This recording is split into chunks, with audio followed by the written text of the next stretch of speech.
Hi friends. ఓసీలకు reservation ఉందనే విషయం మీకు తెలుసా? అసలు ఈ విషయం ఓసీలకు తెలుసా? బహుశా మీకు తెలియకపోవచ్చు. ఎందుకంటే అసలు ఓసీలకే తెలియనప్పుడు మీకెలా తెలుస్తుంది?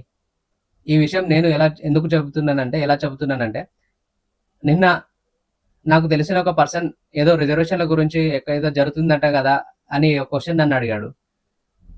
ఆ క్వెషన్ ఎందుకు అడిగాడంటే, వాళ్ళకి లేవు అనుకోని అతని ఉద్దేశ్యం. కానీ నేను అతనికి వెంటనే చెప్పింది ఏంటంటే, మీకు కూడా 10% ఉన్నాయి గదా! రిజర్వేషన్స్ అని ఆ ఓసీ వ్యక్తిని అడిగాను. అంటే నా ఫ్రెండే. అతన్ని అడిగాను. అతడు నవ్వి మాకా?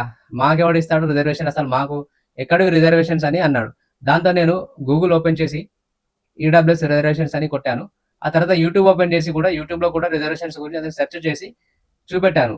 అప్పుడు అతను నవ్వి సారీరా నాకు తెలియదు ఈ విషయం అన్నాడు.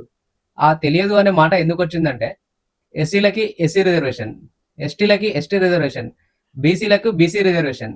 మరి ఓసీలకు ఏ రిజర్వేషన్ ఇవ్వాలి? ఓసీ రిజర్వేషన్ ఇవ్వాలి.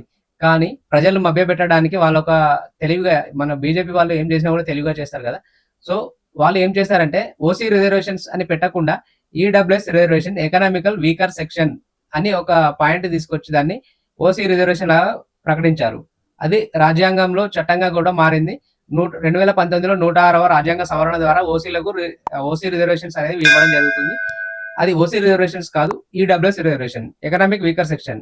అంటే ఇది ఎవరికి వర్తిస్తుందంటే మిగతా వర్గాల్లో ఏ రిజర్వేషన్ రాని వ్యక్తులకు ఈ రిజర్వేషన్ వర్తిస్తుంది. అంటే జనరల్ కేటగిరీలో ఉన్న ప్రతి కులానికి రిజర్వేషన్ ఇండియాలో ఉంది. 2019 నుండి. ప్రెజెంట్ చూసుకుంటే రాష్ట్రాల్లో కూడా దీన్ని అమలు చేయడం జరుగుతుంది. సో, ఇకపై ఎవరైనా రిజర్వేషన్స్ పై ఏడవాలి అనుకుంటే ఆ ఏడిచే అర్హత ఎవరికీ లేదు. ఎందుకంటే ఈ దేశంలో ప్రతి కులానికి, ప్రతి వ్యక్తికి, ఇండియాలో పుట్టిన ప్రతి వ్యక్తికి ఏదో ఒక రిజర్వేషన్ ఉంది. SC, ST, BC, OC, handicapped, women, ఇంకా స్పోర్ట్స్ కేటాలో రిజర్వ్డ్ సీట్లు ఇలా చాలా రిజర్వేషన్స్ ఉంటాయి. అయితే ఓసీ రిజర్వేషన్స్ అయితే అమల్లోకి వచ్చింది. కానీ చాలా మంది ఓసీలే తెలుసుకోలేకపోతున్నారు. ఓసీలే కాదు ఎస్సీ, ఎస్టీ, బీసీలు కూడా తెలుసుకోలేకపోతున్నారు. సో, ఇప్పుడు మనకు ఒక ఎగ్జాంపుల్ చూసుకుందాం. ఓసీ రాజ్యాంగంలో 50% రిజర్వేషన్స్ మించకూడదు అని అంటారు.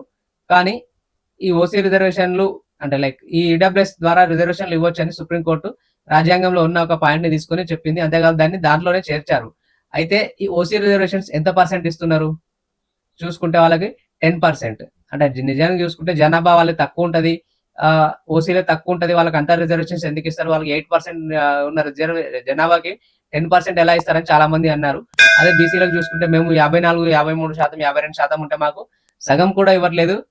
కేవలం 23, 24% ఇస్తున్నారు అనే వాదనలు కూడా ఉన్నాయి.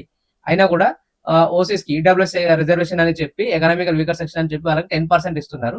సో, అది మళ్ళీ ఈ 50%లో తీస్తే ఇష్యూ వస్తది కాబట్టి 50% ఎస్సీ, ఎస్టీ, బీసీ మరియు ఉమెన్, హ్యాండిక్యాప్డ్ వీళ్ళందరికీ ఉన్నాయి కదా రిజర్వేషన్స్. ఈ 50%లో ఇవ్వకుండా మిగతా 50 ఉంటాయి కదా! సో, ఆ 50లోంచి 10% మళ్ళీ రిజర్వేషన్. ఇప్పుడు జనరల్ కేటగిరీలో 100 ఉన్నాయి. మళ్ళీ జనరల్ లేదు. అందరికీ ఉన్నాయి. సో, ఆ మిగతా 40లో ఎస్సీ, ఎస్టీ, బీసీ, ఓసీలు అందరూ కూడా మళ్ళీ కష్టపడి జాబులు గాని, అడ్మిషన్స్ గాని తెచ్చుకోవాలి. అయితే ఇక్కడ నాకు తెలిసి ఒక స్కామ్ బయటపడ్డది. అదేంటంటే ఎస్సీ, ఎస్టీ, బీసీలకు ఇన్ని రోజులు రిజర్వేషన్స్ ఉండే కదా! ఇప్పుడు కూడా ఉన్నాయి. సో, వాళ్ళకు ఓపెన్ కేటగిరీలో సీట్ వచ్చినా, ఏదైనా ఎగ్జామ్స్ రాస్తే స్కోర్ వచ్చినా కూడా వాళ్ళని రిజర్వ్డ్ కేటగిరీలో సీట్లు కేటాయించడం వల్ల కొన్ని కాంట్రోవర్సీస్ జరిగినాయి. ఆ తర్వాత వేరే వేరే రకంగా మారింది. అది నేను తర్వాత వీడియోలో చెప్తాను. అయితే ఓసీ రిజర్వేషన్స్ వచ్చాయి కదా! నిజానికి దీనికి ఓసీ, ఈడబ్ల్యూఎస్ అని పెట్టాల్సింది. కానీ ఓసీ అని చెబితే ఓసీ‌లోకి రిజర్వేషన్స్ ఉన్నాయా అని ప్రజలందరికీ తెలుస్తుందని ఈడబ్ల్యూఎస్ పెట్టినట్టున్నారు. సో, ఓసీ రిజర్వేషన్ గురించి మనం మాట్లాడుకుంటే ఎవరికి అప్లికేబుల్ చూసుకుంటే సుమారు కాదు 8,00,000 కంటే తక్కువ ఆదాయం ఉన్న ప్రతి కుటుంబానికి కూడా 10% రిజర్వేషన్ ఉన్నట్టే. రిజర్వేషన్స్ అనేవి కులాన్ని ఆర్థికంగా ఆధారంగా చూసి రిజర్వేషన్స్ ఇవ్వడం రాజ్యాంగానికి విరుద్ధం. మరి ఎస్సీ, ఎస్టీ, బీసీలకు ఉన్నాయి గదంటే వాళ్ళు కొన్ని వేల సంవత్సరాలుగా డిస్క్రిమినేషన్‌కి గురై వెనుకబడి ఉన్నారు. దానికోసమే వాళ్ళకు ఈ రిజర్వేషన్స్ ఇవ్వడం జరిగింది. సో, చరిత్రలో మొదటిసారి ఇండియాలో ఎకనామికల్‌గా వీకర్‌గా ఉన్నారు అని ఇవ్వడం జరిగింది. అది చాలా మంచి విషయం. ఎందుకంటే చాలా మంది ఓసీస్‌లో గూడా చాలా మంది పేదవాళ్ళు ఉంటారు. వాళ్ళకి ఇవ్వడం న్యాయమైనదే. కానీ 8,00,000 పెట్టకుండా ఒక 3,00,000, 4,00,000 పెడితే బాగుండేది. నిజమైన అర్హులకి ఉద్యోగాలు, యూనివర్సిటీలో సీట్లు మరియు కాలేజీల్లో సీట్లు అన్ని చోట్ల వచ్చేవి అనేది నా అభిప్రాయం. ఇంకా కండిషన్ చూసుకుంటే 8,00,000 కంటే తక్కువ ఆదాయం ఉండాలి. పట్టణంలో 100 గజాల కంటే ఎక్కువ ఇల్లు ఉండకూడదు. తక్కువ ఉండాలి. సో అంటే మెయిన్ ఏంటంటే ఇది ఎకనామిక్ వీకర్ సెక్షన్ కాబట్టి ఎకనామికల్‌గా వీక్ ఉన్న వాళ్ళకి ఇది అప్లికబుల్. సో అంటే అర్థం చేసుకోండి. ఎకనామికల్‌గా వీక్ ఉన్న వాళ్ళకి మాత్రమే. సో ఫ్రెండ్స్, ఈ విషయంలో మీరు ఏదైనా కొత్త విషయం తెలుసుకున్నట్లయితే ఖచ్చితంగా మా ఛానెల్‌ని లైక్, షేర్, సబ్స్క్రైబ్ చేసి మమ్మల్ని ఎంకరేజ్ చేయండి. ఇకనైనా రిజర్వేషన్స్‌పై ఒకరిపై ఒకరు పడి ఏడవడం మానేయండి. ఓకే. Thank you friends.